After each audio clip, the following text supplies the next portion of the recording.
Good morning दोस्तों। तो हम सब जानते हैं कि उत्तराखंड टीसीएस की जो मुख्य परीक्षा होनी है उसके लिए राव आईएएस बहुत ही अच्छे तरीके से आप लोगों के बीच टेस्ट सीरीज का आयोजन करने जा रहा है और इन 18 टेस्टों के माध्यम से आप लोग निश्चित रूप से आने वाली जो दिसंबर की जो परीक्षा है उसमें आप निश्चित रूप से सफलता का परचम लहराएंगे और आप लोग संस्थान के में आकर टेस्ट देंगे और आप गुरुजी से भी संपर्क कर सकते हैं, संस्थान के निदेशक से, संस्थान के स्टाफ से संपर्क कर सकते हैं। आप लोगों का राव आईएएस के टेस्ट सीरीज में हार्दिक स्वागत है, हार्दिक अभिनंदन। तो हम कंटिन्यू करते हैं आगे का टॉपिक, जिसे हम नेशनल इनकम के बारे में हम पढ़ रहे थे। हमने लास्ट क्लास में जीडीपी के बारे में पढ़ा था। तो जीडीपी क्या है, लास्ट क्लास में आपको बताया था, किसी निश्चित समयावधि में किसी देश के अंतर्गत या किसी अर्थव्यवस्था के अंतर्गत वस्तुओं एवं सेवाओं के अंतिम बाजार मूल्य को जीडीपी कहा जाता है। तो जीडीपी हम क्यों ज्ञात करते हैं? जीडीपी हम राष्ट्रीय आय को ज्ञात करने के लिए ज्ञात करते हैं। अभी हमारा जीडीपी का आधार वर्ष में भी परिवर्तन हुआ है। तो आज हम थोड़ा नेशनल इनकम के बारे में समझते हैं। नेशनल इनकम क्या है? किसी देश के अंतर्गत एक टर्म चलता है जिसे बोलते हैं नेशनल इनकम। किसी देश के अंतर्गत आर्थिक गतिविधियों से सृजित कुल आय को क्या कहते हैं? राष्ट्रीय आय कहा जाता है। इसका एक फॉर्मूला है जिस फॉर्मूला को कहा जाता है एनएनपी फैक्टर कॉस्ट। लेकिन इस एनएनपी फैक्टर कॉस्ट को समझने से पहले हमको जीडीपी को समझना आवश्यक है। लास्ट क्लास में हमने जीडीपी को समझा था। हम जानते हैं कि जीडीपी को मार्केट प्राइस पे मापा जाता है। इसके बाद हम सेक्टर्स ऑफ इकोनॉमी समझते हैं, क्योंकि यदि हमको नेशनल इनकम को समझना है तो इसके लिए हमें सेक्टर्स ऑफ इकोनॉमी को समझना अत्यंत आवश्यक है। तो अर्थव्यवस्था को परंपरागत दृष्टि से 3 क्षेत्रकों में बांटा गया है, लेकिन वर्तमान में इन क्षेत्रकों में वृद्धि भी हुई है। तो पहला आता है प्राथमिक क्षेत्र का, दूसरा आता है द्वितीय क्षेत्रक, तीसरा आता है तृतीय क्षेत्रक। वर्तमान में चतुर्थक क्षेत्रक की भी बात होती है, पंचम क्षेत्रक की भी बात होती है, लेकिन सामान्यतः हम आर्थिक गतिविधियों की दृष्टि से 3 क्षेत्रकों को ही वरीयता देते हैं। लेकिन अब चतुर्थ क्षेत्रक को भी हमने वरीयता देना प्रारंभ कर दिया है। तो सबसे पहले हम बात करते हैं प्राथमिक क्षेत्रक की। प्राथमिक क्षेत्र देखिए, पेपर में भी आ जाता है क्वेश्चन, निम्नलिखित में से कौन सा क्षेत्रक किस क्षेत्रक के संबंधित है? सामान्यतः प्राथमिक क्षेत्रक के अंतर्गत कौन सी गतिविधियां आती हैं? जो हमारा एग्रीकल्चर है, कृषि, और दूसरा खनन एवं उत्खनन, ये प्राथमिक क्षेत्र के अंतर्गत आता है। अब कृषि जो है वो भी बहुत ज्यादा विस्तृत टर्म है। कृषि भी बहुत सारे प्रकार की होती है, जैसे कुक्कुट पालन हो गया, मत्स्य पालन हो गया, बागवानी हो गया। ये भी कौन सी गतिविधियां हैं? कृषि गतिविधियां हैं। अर्थात जो प्राथमिक क्षेत्र की गतिविधियां हैं वो कौन सी गतिविधियां हैं? माना कोई अवसंरचना है या कोई खेत है, वहां पे यदि हम डायरेक्ट कृषि काम कर रहे हैं, प्रथम बार यदि हम पेड़ से सेब तोड़ रहे हैं या सेब का उत्पादन कर रहे हैं, क्या है? प्राथमिक क्षेत्र की गतिविधि है। इसके हम बात करते हैं द्वितीय क्षेत्र की। जब भारत आजाद हुआ था तो हमारी जो अधिकांश अर्थव्यवस्था थी वो कौन सी अर्थव्यवस्था थी? हमारी प्राथमिक अर्थव्यवस्था थी। कृषि अर्थव्यवस्था का बहुत अधिक योगदान होता था और हमारी जीडीपी में बहुत अधिक जो हमारा श्रम बल है वो प्राथमिक क्षेत्र में लगा हुआ है, अर्थात कृषि कार्यों में लगा हुआ है। दूसरा सेक्टर आता है खनन एवं उत्खनन। सामान्यतः माइनिंग नीति चलती है, इसका संचालन राज्य सरकार, भारत सरकार भी करती है और इसके लिए बहुत सारे नियम एवं विनियम बनाए जाते हैं, रूल एंड रेगुलेशन बनाए जाते हैं। ये भी हमारी प्राथमिक क्षेत्र की गतिविधियां हैं। अब हम बात करते हैं द्वितीय क्षेत्र की।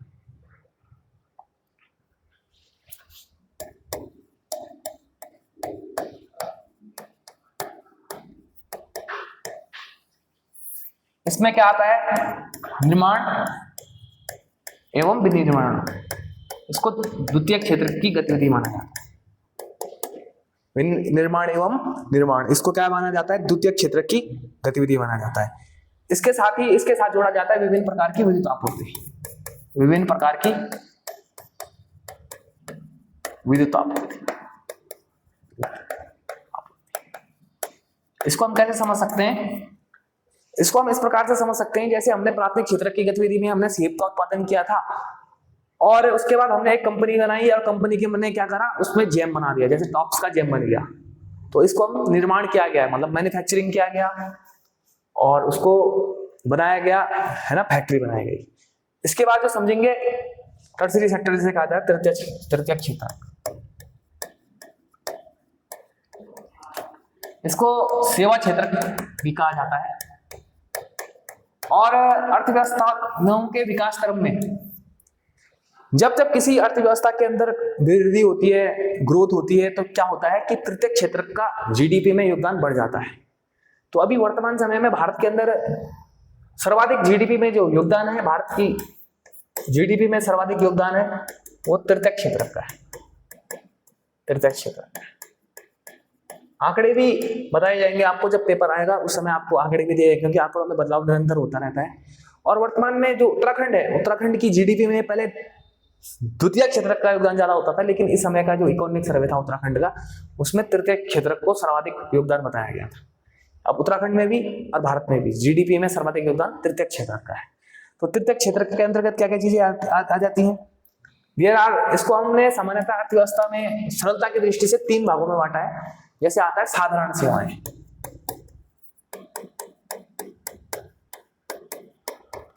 दूसरे भाग को यदि बांटा जा सकता है, दूसरे भाग में बांटा जा सकता है पेशेवर सेवाएं, जिसे कहते हैं पेशेवर सेवाएं, प्रोफेशनल सर्विसेज, सिंपल सर्विसेज।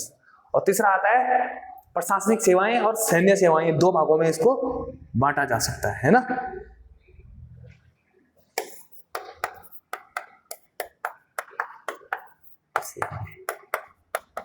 तो सबसे पहले समझते हैं साधारण सेवाएं।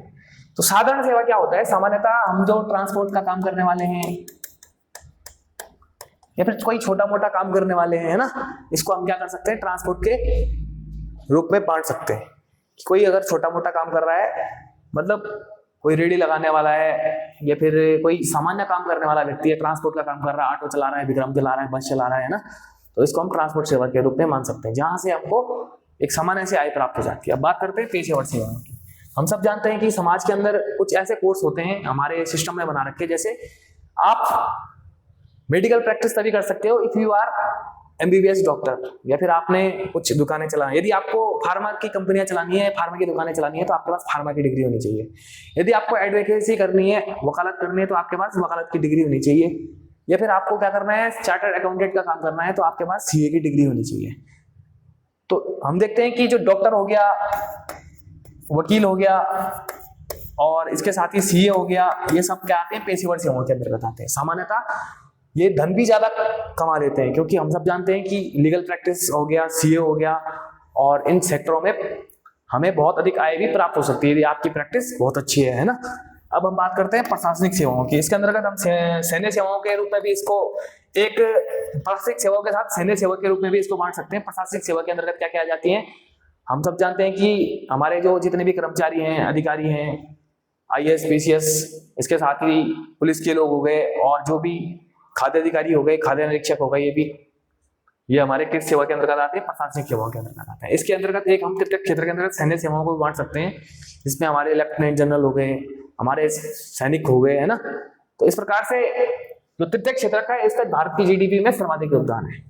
लेकिन एक और टर्म आता है कि सर्वाधिक मैन फोर्स किसने है, सर्वाधिक कार्यबल किसने है, श्रम बल किसमें काम कर रहा है सबसे ज्यादा? तो श्रम बल किसमें काम कर रहा है? श्रम बल काम कर रहा है प्राथमिक क्षेत्र में, सर्वाधिक श्रम बल। जब हम बात करते हैं सर्वाधिक जीडीपी की क्षेत्र की है, तो सर्वाधिक जीडीपी किसकी है? सर्वाधिक जीडीपी है तृतीय क्षेत्र में, तृतीय क्षेत्र। हम थोड़ा और आगे बढ़ते हैं। अब हम बात करते हैं चतुर्थ सेक्टर की। सामान्यतः जो चतुर्थ सेक्टर है, उसमें रिसर्च एंड डेवलपमेंट को माना जाता है। रिसर्च एंड डेवलपमेंट, शोध एवं नवाचार एंड डेवलपमेंट। जैसे आज का समय कौन सा समय है? एआई का समय है, चैट जीपीटी का समय है, और इंफॉर्मेशन टेक्नोलॉजी का समय है। तो जो भी हम उद्यमिता की दृष्टि से नवाचार वगैरह कर रहे हैं, ये हमारा तृतीय क्षेत्र के अंतर्गत आता है। इसके साथ ही राष्ट्रीय आय को पढ़ने के लिए उत्पादन के साधनों को भी समझना आवश्यक है। The factor of production, factors of production. तो उत्पादन के साधन क्या क्या है? तो सामान्यतः उत्पादन के साधन को 4 भागों में बांटा गया है, जिसमें क्या है? पहला है लैंड, दूसरा है लेबर, तीसरा है कैपिटल जिसे पूंजी कहा जाता है, चौथा है एंटरप्रेन्योरशिप, उद्यमिता। पहला है भूमि, दूसरा है श्रम, तीसरा है पूंजी, चौथा है उद्यमिता। देखिए अर्थव्यवस्था की बहुत ज्यादा महत्वपूर्ण एक गतिविधि है जिसे उत्पादन कहा जाता है, इट्स कॉल्ड प्रोडक्शन। अर्थात यदि किसी भी वस्तु का निर्माण करना है, किसी भी सेवा का निर्माण करना है, उसके लिए फैक्टर्स ऑफ इकोनॉमी का होना आवश्यक है। सबसे पहले इसमें हम समझेंगे भूमि को कि व्हाट इज द लैंड। भूमि क्या है? जैसे कोई स्थान है वो है भूमि है, अर्थात जिस स्थान पे कोई फैक्ट्री लगाई जाती है, जिस स्थान पे कोई निर्माण कार्य किया जाता है, अर्थात जहां पे हम कोई गतिविधि कर रहे हैं, कृषि गतिविधि हो गया या विनिर्माण गतिविधि हो गया, तो वो भूमि, अर्थात इसको अवसंरचना की दृष्टि से भी कह सकते हैं कि ये क्या है? अवसंरचना है। दूसरा क्या आ गया? श्रम, अर्थात वहां पे यदि हमारा कोई वर्कफोर्स काम कर रहा है या फिर हमारा श्रम बल काम कर रहा है, जिसके माध्यम से हम किसी आर्थिक गतिविधि का संचालन कर रहे हैं, उसमें उसको क्या कहेंगे? श्रम कहेंगे।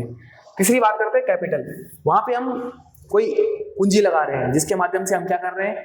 किसी न किसी प्रोडक्शन का काम कर रहे हैं और बहुत सारे लोगों को रोजगार देने का काम कर रहे हैं, तो ये क्या आ गया? पूंजी आ गया। आखिरी क्या है? उद्यमिता, अर्थात वहां पे हमारी सोच क्या है, हम किस प्रकार का रिसर्च एंड डेवलपमेंट कर रहे हैं, और इन चारों फैक्टरों के बाद, उत्पादन के चारों साधनों के बाद किसका निर्माण होता है? प्रोडक्शन का निर्माण होता है, जिसके द्वारा अर्थव्यवस्था की गतिविधियां को संचालित किया जाता है। तो थैंक यू आप लोगों का। हम आने वाले जो लेक्चर है उसमें हम नेशनल इनकम के कॉन्सेप्ट को समझेंगे, इसके साथ ही जो जीडीपी के जितने भी टर्म्स हैं, इसमें क्या है? जीएनपी हो गया, ग्रॉस नेशनल प्रोडक्शन हो गया, इसके साथ ही एनएनपी फैक्टर को जो नेशनल इनकम का फॉर्मूला है, इसको भी हम समझेंगे। Thank you so much and you will join our test series and test series will come soon. Thank you.